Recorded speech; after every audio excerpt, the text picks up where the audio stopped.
اعوذ باللہ من الشیطان الرجیم بسم اللہ الرحمن الرحیم فَإِذَا قُضِيَتِ الصَّلَاةُ فَانْتَشِرُوا فِي الْأَرْضِ وَابْتَغُوا مِنْ فَضْلِ اللَّهِ۔ ناظرین کرام، آج سورہ جمعہ کی ایک آیت پڑھنے کا شرف حاصل کیا جس میں ارشاد ہوتا ہے کہ جب تم نماز جمعہ سے فارغ ہو جاؤ تو پھر زمین میں پھیل جاؤ اور اللہ کے رزق کو تلاش کرو۔ اس کا مطلب یہ ہوا کہ نماز کی جتنی امپورٹنس ہے خدا کی نگاہ میں اتنی رزق حلال کمانے کی بھی ہے۔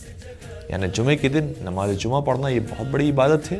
لیکن اس عبادت کے اوپر اکتفا نہ کرو۔ اس کے بعد جو تمہاری دوسری ذمہ داری وہ یہ ہے کہ نماز سے فارغ ہونے کے بعد زمین میں پھیلو اور رزق پروردگار کو تلاش کرو۔ اور رزق پروردگار تلاش کرنے میں بہترین روایتیں موجود ہیں کہ عبادت کے 70 حصے ہیں، اس میں سے سب سے بہترین حصہ رزق حلال کمانا ہے۔ معصومین کرام کی بہت ساری متعدد روایات موجود ہیں، کسی نے آ کر اعتراض کیا اور یہ بھی مختلف اماموں پر کیا گیا، بعض روایات کے اندر 7ویں سرکار پر، بعض میں 8ویں امام پر، مختلف اماموں کے اوپر یہ اعتراض کیا گیا کہ آپ کھیتی باڑی میں مصروف ہیں، اگر آپ کو اس حالت میں موت آ گئی تو آپ دنیا دار انسان تصور کیے جائیں گے اور دنیا داری کرتے ہوئے آپ کو موت آ جائے گی۔ امام نے فرمایا کہ یہ کام وہ ہے کہ جو مجھ سے افضل لوگوں نے کیا۔ کہا کہ آپ سے افضل کون ہے؟ کہا مجھ سے افضل ہمارے جد حضرت امیر المومنین اور ہمارے جد حضرت نبی اکرم محمد مصطفیٰ صلی اللہ علیہ وسلم، انہوں نے بھی یہ کام انجام دیا ہے۔ تو کیا ان کے اوپر بھی اعتراض ہو سکتا ہے کہ اگر اس حالت میں موت آ گئی تو پھر ان کا کیا ہوگا؟ یہ عبادت ہے، اگر انسان کما کر لے کر آتا ہے تو بالکل یہ عبادت ہے جو انجام دے رہا ہے۔ لیکن مسئلہ یہاں پر یہ ہوتا ہے کہ کبھی کبھار انسان مال کی طرف اتنا زیادہ رغبت پیدا کر لیتا ہے اور اتنا مال کے چکر میں پڑ جاتا ہے کہ پھر وہ عبادتوں کو بھول جاتا ہے اور اللہ کی اس دی ہوئی عطا کو بھول جاتا ہے کہ جو مال اسے ملا ہے وہ پروردگار ہی کی برکت سے اسے نصیب ہوا ہے۔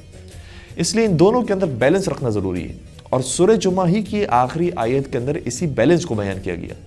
کہ نماز انجام دو وہ بھی ضروری ہے، رزق حلال کماؤ وہ بھی ضروری ہے، لیکن رزق حلال کماتے کماتے انسان اتنا غافل نہ ہو جائے کہ وَإِذَا رَأَوْا تِجَارَةً أَوْ لَهْوًا انفضوا إِلَيْهَا وَتَرَكُوكَ قَائِمًا، کہ بعض ایسے بھی ہیں کہ جب تجارت کو دیکھتے ہیں یا فضول سرگرمیوں کو دیکھتے ہیں اور کھیل کود کو دیکھتے ہیں تو اس کی طرف ہی راغب ہو جاتے ہیں اور اے رسول آپ کو تنہا چھوڑ دیتے ہیں اور آپ نماز میں تنہا رہ جاتے ہیں اور یہ تجارت کی طرف چلے جاتے ہیں۔ تو کہیں ایسا نہ ہو جائے کہ انسان تجارت کرتے کرتے نماز کو بھول جائے، اور کہیں ایسا نہ ہو کہ نماز پڑھتے پڑھتے اور عبادتیں کرتے کرتے انسان رزق حلال کمانے کو بھول جائے۔ ان دونوں کو بیلنس رکھنا بہت ضروری ہے، اور ہمارے لیے تو معصومین علیہ السلام کی جو 14 مثالیں موجود ہیں اتنی بہترین ہیں کہ ہر ایک کی زندگی کے قریب اگر ہم ہو جاتے ہیں تو پتہ چل جائے گا کہ ان کی زندگی میں نماز بھی اول وقت میں نظر آتی ہے اور انہی کی زندگی میں رزق حلال کمانا بھی نظر آتا ہے۔ مولا متقیان جہاں ان کے پیروں سے تیر نکال لیا جاتا تھا اور انہیں خبر نہیں ہوتی تھی، وہی علی مرتضیٰ مدینہ سے باہر جایا کرتے تھے اور کھیتی باڑی فرمایا کرتے تھے۔ باغات انہوں نے آباد کیے ہیں، کتنے کنویں ہیں جو حضرت علی مرتضیٰ نے کھودے ہیں، کتنے شہر ہیں جو انہوں نے آباد کر لیے، اور وہاں پر پھر ان کے غلام جن کو مولا نے آزاد کر دیا تھا انہی کی اولادیں پیدا ہوئی اور نسلیں پیدا ہوئی اور ان سے شہر اور گاؤں آباد ہو گئے۔ اور کچھ دن پہلے ہی ہمارا جب سعودی عرب میں سفر ہوا اور ہم نے ٹیکسی ڈرائیور سے پوچھا کہ آپ نے سعودی عرب کے اندر مختلف شہروں میں کیا سفر کیا ہے، تو انہوں نے کہا کہ ہم نے سفر کیا ہے مکہ، مدینہ، ریاض اور مختلف شہروں میں۔ تو ہم نے ان سے سوال کیا کہ آپ کو کون سا شہر سب سے بہترین لگا، سب سے خوبصورت لگا، جہاں آپ کا دل چاہتا ہے کہ میں وہاں رہوں؟ تو عجیب بات یہ ہے کہ اس شہر کا نام لیا کہ جس شہر کو مولا علی نے آباد کیا تھا۔ یعنی کون سا شہر؟ شہر ینبع،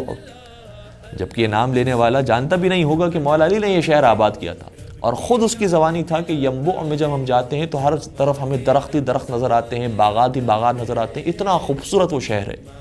تو اگر اس کی تاریخ پڑھی جائے تو پتہ چلے گا کہ ینبع کا شہر حقیقت میں آباد کیا ہے تو حضرت علی مرتضیٰ نے آباد کیا ہے۔ تو مولا علی کی جہاں نمازیں معراج پر ہوتی تھی وہیں انہوں نے محنت کی ہے، کھیتی باڑی کی ہے، باغات آباد کیے ہیں اور مینجمنٹ کے ساتھ پورا کام کیا ہے، جس کے بعد شہروں کے شہر آباد ہوئے اور کتنے کنویں ہیں جو کھودے ہیں۔ البتہ جتنے بھی یہ کام رفائی کام مولا علی علیہ السلام نے انجام دیے تھے اس کو اپنی ذات کے لیے نہیں استعمال کیا، بلکہ یہ درخت لگاتے تھے، کنویں کھودتے تھے اور راہ خدا میں وقف کر دیتے تھے۔ والسلام علیکم ورحمۃ اللہ وبرکاتہ۔